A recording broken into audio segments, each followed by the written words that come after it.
Со низа активности и проекти ке се справува владата против загадениот воздух, најави премиерот Мицкоски на денешната надзорна расправа за аерозагадувањето. Меѓу другото, тој нагласи дека во завршна фаза е набавката на 120 електрични автобуси.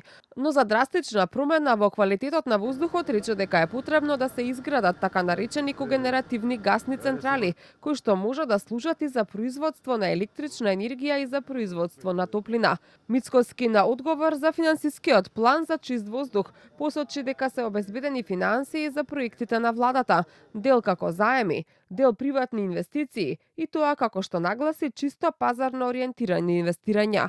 При тоа тој се осврна на стратешкиот проект изградба на хидроцентралите Чебрен и Галиште, наведувајќи три главни аспекти за потребата од нив во иднина.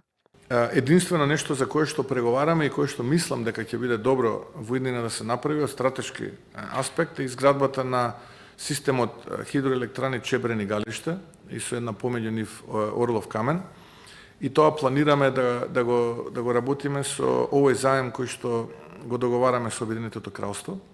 Инвестицијата е негде 1,2-1,3 милиарди евра. Силно сум убеден дека не само поради производство на електрична енергија ни се потребни овие две хидроцентрали, туку убеден сум дека имајќи и предвид климатските промени, за идните генерации се потребни уште два нови резервоара за вода.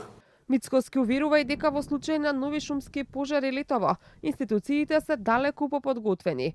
Има план и јасна координација, а во шуми нема да се шета без дозвола. Некаде во октомври се очекува испојување на Центарот за управување со кризи и Дирекцијата за заштита и спасување.